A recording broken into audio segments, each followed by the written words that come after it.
All right, welcome back to this week's edition of In the Box with Alex. I am your host, Alex Baumgartner. I am joined with Manny King as always. And the Panthers have had a few days off since their game against Boston, and tomorrow night they are back at home against the Washington Capitals. From the last time we were on, the Panthers did drop their first game of the season. It was a shootout loss on a back-to-back against the Boston Bruins. Um, Panthers still 8-0-1, top of the NHL. Carolina has not lost a game yet, but they've also played one less game than the Panthers. So Panthers are still sitting up at the top of the standings as of now. And yeah, the team still looks very good. Spencer Knight did take his first loss in his NHL regular season career. Sergei Bobrovsky is undefeated to start the season. Everything's been clicking so far for the Panthers. And even with injuries, it seems like it's next man up with this team. And the Panthers and Heat have been bringing, well, South Florida some happiness because they've been doing that. Manny, what do you think? Evening, my friend. Listen, now that we've all of us in a sense we've moved forward, right? Our our I guess our efforts and thoughts on are basically now with this team and for them to succeed any way possible, right? Because if it's something that they've shown us that they're quite resilient, right? I mean, let's go look back at the first game against Boston when all this stuff happened. They were outshot by 10 shots, down 1-0. All of a sudden, they come back and win. And you're like, damn, okay, so this team can actually face adversity and actually, come back and win a game. Like, that's something that not most teams can do.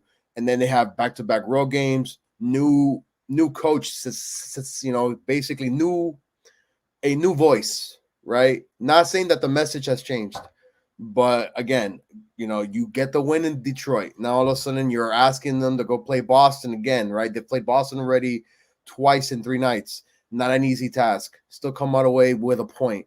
I'm not gonna complain, man. I mean, this team knows what has to be done. They got leaders on there all in all positions. And listen, I've been part of this organization for nearly 10 years, man. And I can't remember a solid group of guys like this ever. And listen, the bus doesn't stop now. It doesn't get any easier.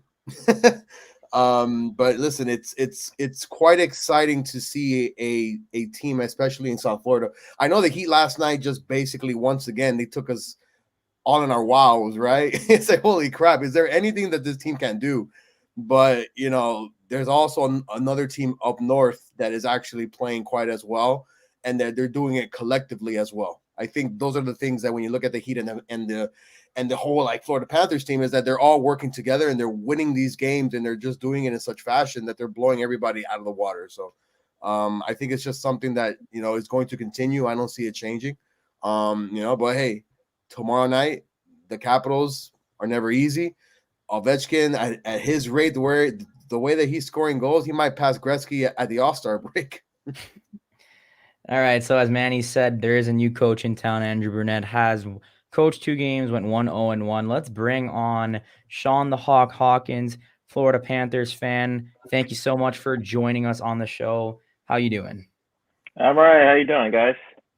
Doing What's up, great. Hawk? What's going on, Manny? Not much, my friend. Yeah. So, Oh no, just a real quick. Your thoughts going into into the game tomorrow. Obviously, you picked up 3 points on the road out of 4. To me, that's always right. going to be a win-win, no matter where you go.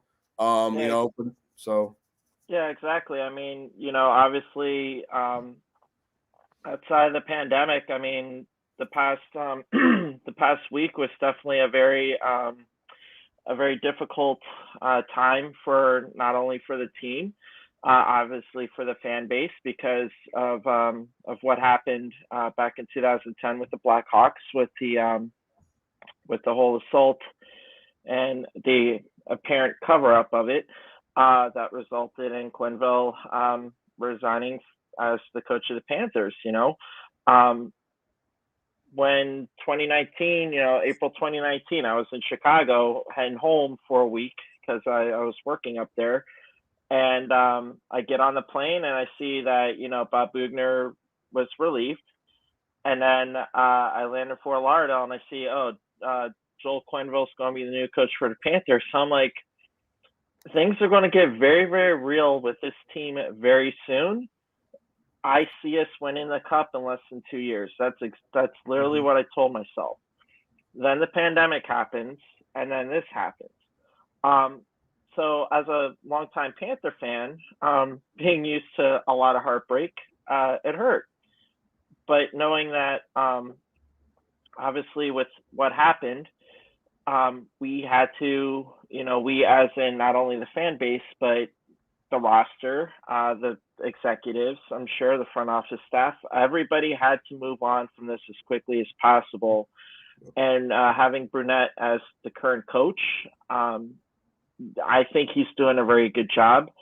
There's definitely faith amongst ownership and the coaching staff that he's the guy to do it. As long as he keeps everybody on track and whatnot, I think we're going to be okay. Now, back to this past weekend where we had 2 games back-to-back in Detroit and in Boston with barely any rest, I would have, like everybody else, it would have been nice to go to 9 games undefeated. But then seeing how they were playing against Boston and whatnot, I was like, you know what, after a very emotional week, having played the night before a pretty tough game in Detroit and whatnot, I was like, you know what, if it's the end of the road tonight, I'm happy. There's nothing to complain.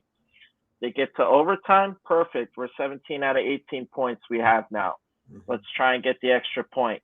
Overtime didn't happen, went to the shootout. I'm like, okay, it's a shootout, 50-50. Yeah. When Barkey didn't get that puck in, I'm like, you know what? It is what it is. If this is how we go out, they went out. This team had no quit, pretty much. So now with the couple days off with rest, I think tomorrow night they're going to do very well against Washington. Obviously, we got Ovechkin who's chasing, after the great Wayne Gretzky. And then we also have Carolina on Saturday, which between the 2 games, if you had to tell me which one of the 2 I think is going to be the biggest out of the 2, it's definitely going to be Carolina. Has to be, yeah. Carolina right now, last I checked, there was, I think, 5 and change left in the game, and they were tied 1-1 with, it's actually 4:15 left in the first, and they're tied with Chicago and Chicago right now. Yeah. So maybe it's kind of yeah. with emotions being raw, I kind of would like to see the Blackhawks win tonight in regulation. Who knows? But listen, 17 points right now, number 1 in the division, and then who do we have? I think it was it's not the Lightning, it was somebody else. It is Lightning. Yeah. Tampa Bay Lightning only have 11 points right now, and they're second place in the division. Keep that pad going all season is all I ask for this roster. Maintain that pad, maintain that lead, we'll be fine. That's all I'm going to say. Other than that, I'm ready to be back at FLA Live Arena tomorrow night for the game. Obviously, waving at Manny and doing the usual, pre-game salute and whatnot. And then, of course, the world-famous Twitter segment. And then obviously Saturday, which is my Sunday, I'm hoping to be a nice, clean 60 minutes of play so I can get home and get ready for my shift at work the following morning at 4 a.m. So, other than that, that's all I got, man. I'm obviously very happy with what's going on with the Panthers, given the circumstances of getting through a pandemic and then obviously the coaching change. They just stay focused. They, knock on wood, stay healthy, and for the most part, we'll be fine. And then another thing too, I want to add, we're banged up right now. We don't have Noel Chari. We just got back Lindell. We have a couple other key players that are banged up right now that they're keeping out of the lineup for good reason. But showing that we can still get points, although we kind of been beaten up a little bit heading into this past weekend, it shows that we have a lot of depth. Of course, now with goaltending, Spencer Knight, you know, the some of the things that people say on Twitter and on social media about Spencer Knight when he's having a bad night. Listen, he's a rookie. He is going to have bad nights. It's just going to happen. Bob, different story. He won the Vesna Trophy before. He's been in the league for quite a while. He can win games, but Well, Hawk, I will mean, say this, right? Because I have seen this throughout my entire life in watching sports. When you have competition, it's so funny how your level of play just grows a little bit, right? right. It just feels like once you have, or not that fear, but you sense that there's a guy behind you, and the coaches know, and the fans know, and the whole franchise knows. Hey, if you don't perform, you're going on the bench. There's a youngster right behind you, and I think that's something that I give Bob so much credit, because I'm Right. not gonna lie to you. I've seen athletes just get small in those moments, right? You have a guy Right. that's making tons of money. He was brought here for a reason. He's the number one guy. Last year, did he Right. play to that potential? Not really. There were times that, he could have actually done a little bit better, but that Thank you. competition was there, right? That competition now is there. So now he sees that. He's taken it to the offseason and gotten whatever he's done better. Another thing, you mentioned Carolina, and I want to bring Alex on this because Alex gave me a great stat here. Yes, Carolina's right up there with Florida. But Alex, what was it that you mentioned to me that the winning percentages of the teams that Carolina has played doesn't even compare to what Yeah, the Panthers so have we're gonna thank Armando from Locked played? Yeah, On thank you, Florida Armando. Panthers for this stat. Florida point percentage of the opponents. So point percentage of Florida opponents was 0.484. Carolina's was 0.363 as of today. Yeah, Wow. and then you look at the opponents already. Avs, Boston twice, Islanders, Detroit, who's been tough, at Philly. I mean, you basically can kind of look at this team overall and say if they stay healthy, they're going to be competitive, man. And those are things that it's not really accustomed in a Florida Panthers, I guess, universe, right? It's just those things Right. that happen. But again, I think what happened with Bob, he realized, listen, I got to step up my game. The competition's here now. I have no more room for error, right? Goodbye, And Drieger. then Yeah, so. yeah, and to your point with Drieger, I mean Drieger, he had a hell of a season with us. Now I think it was either yesterday, it might have been today. He just got back from injury. If we went with the tandem with Bob and Drieger, this could be a completely different story right now if we did find a way to keep Drieger. Um, that I mean, obviously, we all knew that we were going to lose Drieger anyways to the expansion draft. There's just like something crazy had to happen with the roster in order for us to keep Drieger, and it with how Spencer Knight was undefeated at the tail end of the season, and just with his gameplay, like they just knew, like, you know what, this kid just sealed the deal on us letting Drieger go pretty much. Not only that, Drieger was looking for a payday also. He deserves a really good payday. He was going to get that payday, and then it didn't happen in Seattle because they took whatever his name is, the other goaltender. But They signed Drieger, then they signed Grubauer after. yeah, Grubauer. I knew it would start with a G, so it's been a long day for me. But anyways, but if we kept Drieger and Drieger did get injured while as a goaltender for us, we would not be in the position we're in right now. That's just my 2 cents. Now, going back to Bob with how his gameplay has drastically improved. The competition, yes. I think another thing too that some people even speculated on is because he just became a father for the first time as well. Mm-hmm. So, Oh, it with sounds like a very familiar story here with the Miami Heat, right? All of a maturing, sudden, Tyler Hero has a baby, and right? then all of a sudden it's like, wow, now you really got to feel like, man, now I But really got to have this more of a pride, I guess, per se, right? but also, I would say maybe with whatever was going on off ice, because we can only be privy to so much, right? But maybe off ice he wasn't being, like mature. I don't want. It kind of sounds bad way I'm saying mature, but maybe this whole thing matured him enough to be like, you know what? I have a family of support now. I got to do my job. I got to go and be at the best that I can be at, and just play these games, get these wins, live up to the $10 million a year contract for the next what I think we're now like 7 years left remaining on the 8 year deal. He has expectations he has to live up to, and as far as I'm concerned, thus far, he's living up to those expectations right now. But then again, we're still pretty early in the season. We can only hope 10 games from now he's still doing that. Not only that, the whole system where they're doing 2 games of Bob, 1 game with Knight, and they're just working with that going forward right now, I think it's the best way to go right now, because you're keeping that young kid fresh. You're giving that young kid experience here and there while you're still helping with his development at practices. And then you got Bob that you're relying on, those 2 games to get the job done, because he's supposed to get that job done. We'll see what happens around, end of the month, around Thanksgiving. I I see looking forward for next month, I definitely see us in the number 1 spot in the division still. We might maybe fall back to 2, maybe 3 in the league, but the league, standings in the league doesn't matter. It's all about the division. You got to be in those top 3 spots in your division and get in the playoffs. You don't want to be in the wild card, because the wild card, anything can happen.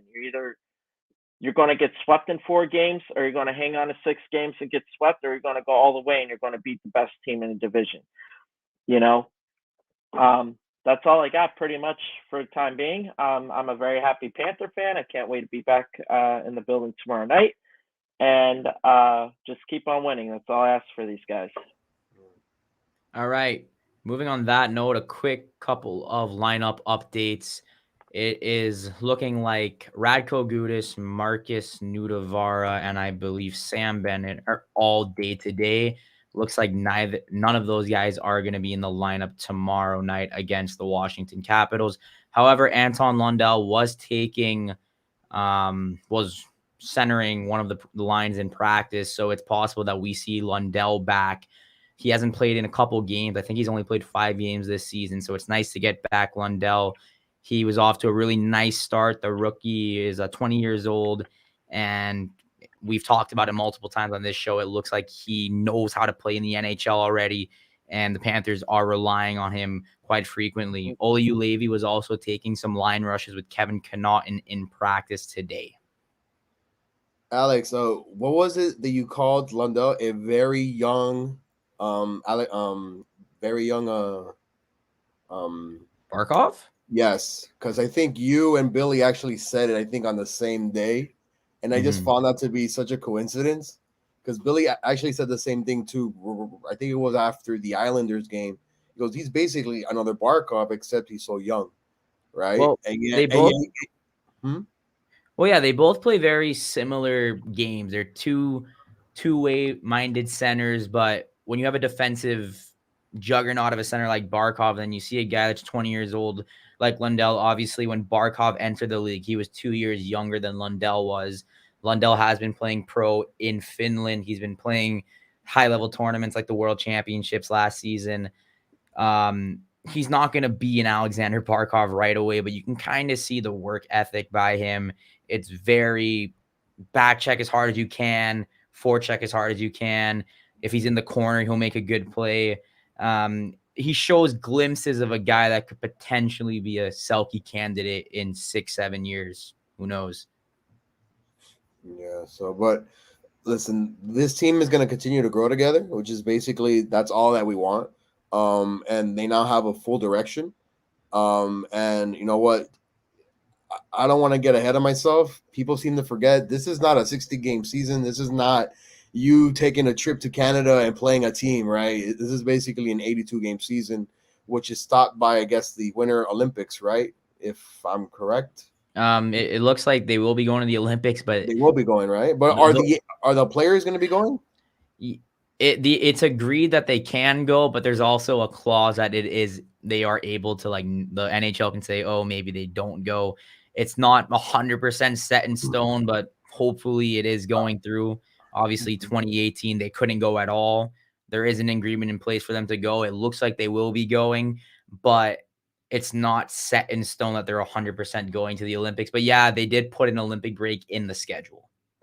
I'm sorry, but if we're top, I don't want our guys to go. Is there any way we could prevent them from going out of the country? Well, quickly before we end the show, there are a couple guys from different countries on the Panthers that can make the team. Barkov has already been announced as one of the 3 Finnish players.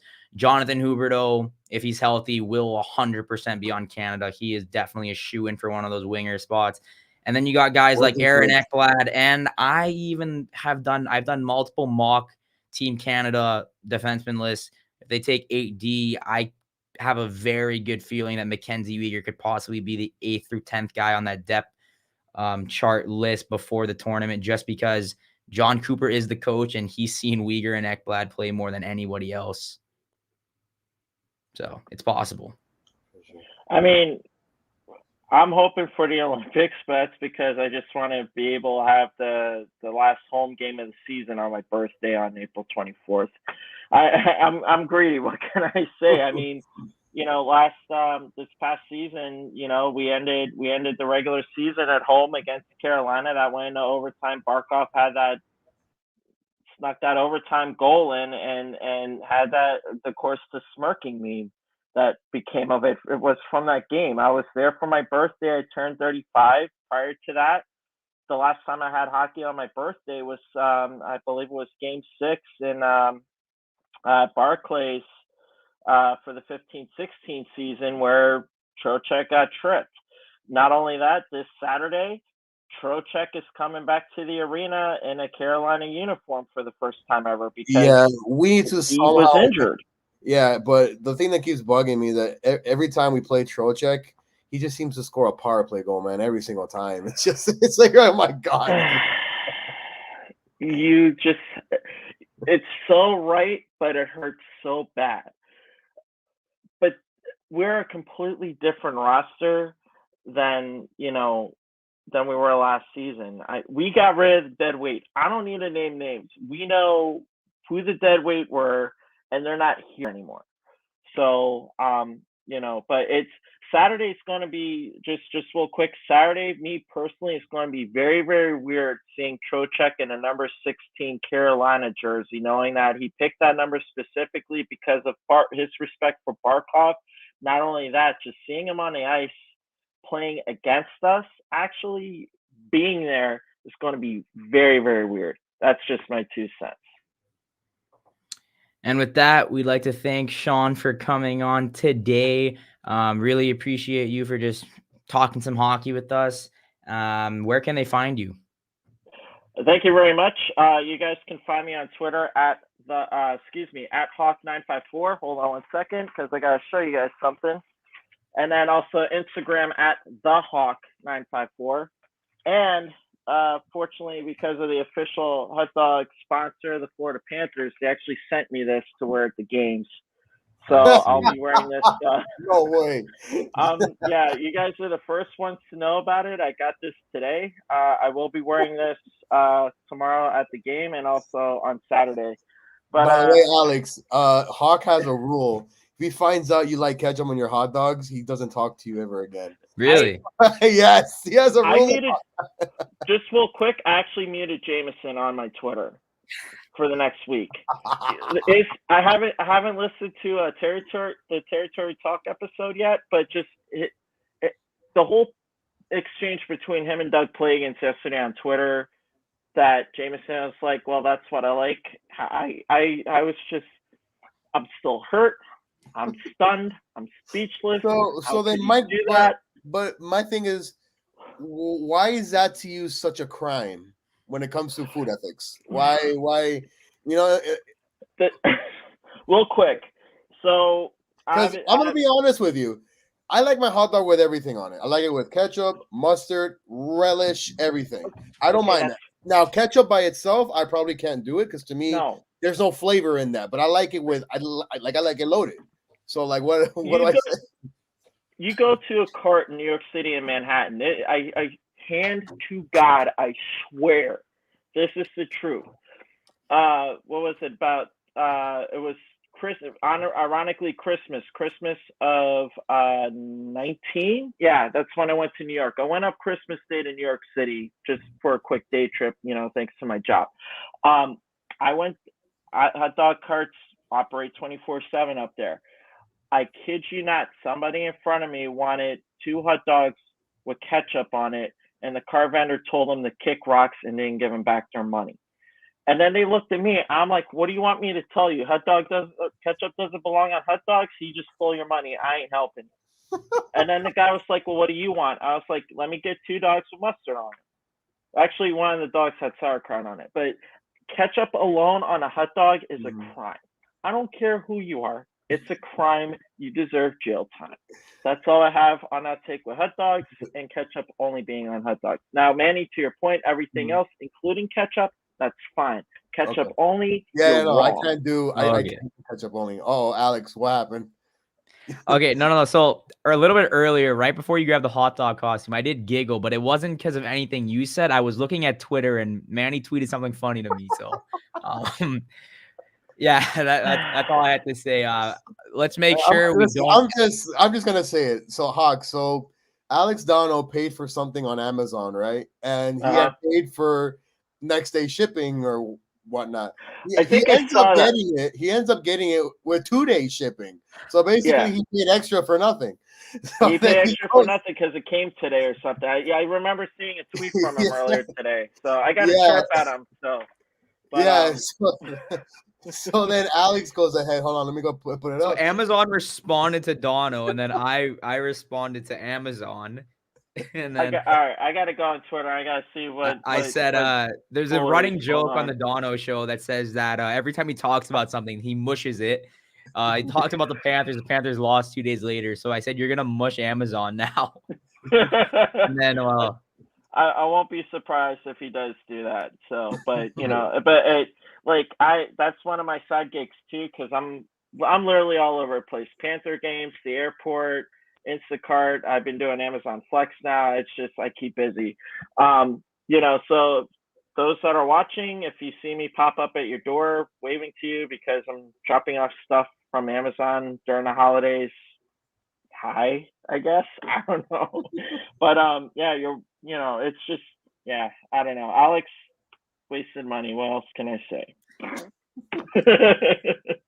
All right, let's wrap this show up. Once again, thank you, Sean, for coming on. Manny, as always, thank you for kind of running this whole thing. We'll see you guys next week, same time, same place here on the 5 Region Sports YouTube channel. You can hit that subscribe button and turn on the post notifications to make sure you do not miss any show on the 5 Region Sports Network. We will have, once again, game content tomorrow over on the Fifth Line 5R Twitter account. We'll have the game updates, game tweets, and everything else. Thank you guys so much for watching. We'll see you guys next week.